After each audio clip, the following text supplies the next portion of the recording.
Day 2 started off much like Day 1 had ended. A beautiful, peaceful, flat water, wide river. Day 1 we earned every inch of those 18 miles. And today we had another 18 to go in order to make it to Rippled Mead Boat Ramp and get Scott to his truck. So we didn't have no time to dilly-dally around camp. We had to break it down and push off down the river and see what today would hold.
Boat on Day 2 was great.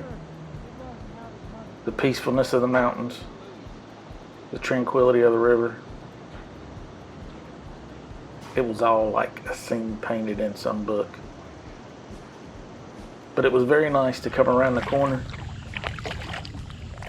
and to start to see cliff walls emerge up from the river floor. And rather than the banks we were typically used to seeing, now we had large cliff faces and rock walls. And we knew that as we moved closer toward Pembroke and the Narrows, the river was going to get narrow and the rapids were going to get bigger. Holy cow, it don't look like it does. Not from up here. Alright, I'm behind you.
more turns in the river, a few more bends to go around.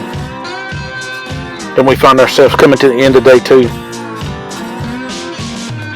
And the end of this adventure for Scott. We've almost made it to Ripple Me boat ramp, and Scott's truck sitting there waiting on him.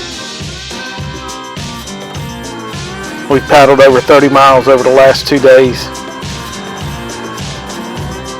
and had some good times on the river.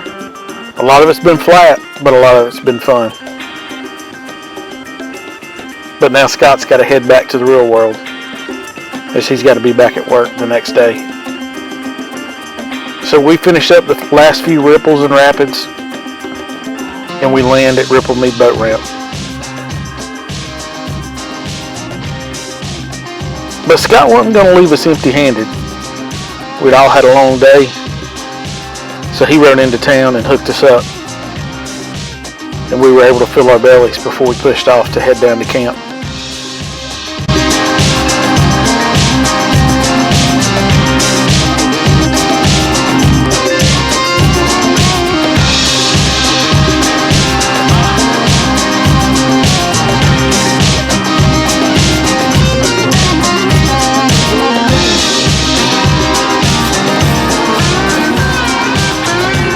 Randy done took off. I'm gonna tell you what, we hit rough tonight, guys. It's been hard. So we got here to Ripple Mead boat ramp. We dropped off Scott and he got his truck. And then he went into town and got us pizza. So we just sat there and ate Queen's Pizza out of Parisburg or Pembroke, wherever we were. We just had Queen's Pizza at the boat ramp. And then we ran into a guy who was going down here to do a little fishing, and he was telling us about a spot just down the river that we could go camp, wouldn't nobody bother us. So we're gonna ride down through these. It's a little shoaly, a couple little shoals right through here. This is a nice little spot. It looks like you can camp here at Ripple Mead, and everybody we've talked to has said, yeah, you can. And as we're going along, we're seeing tents.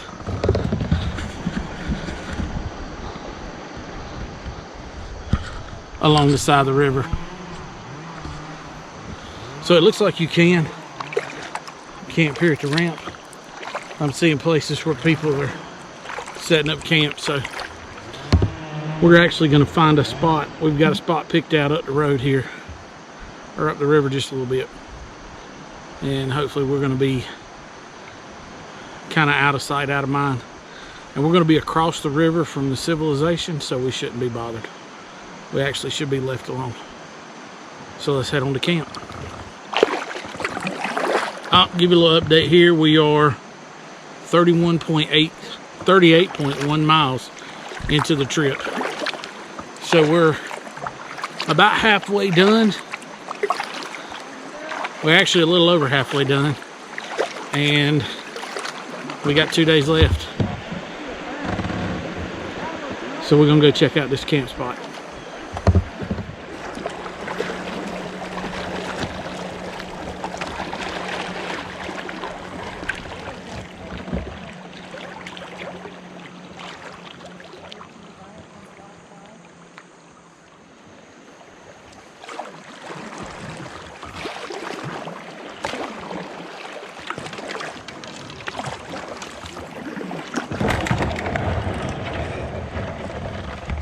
Well, that'll work.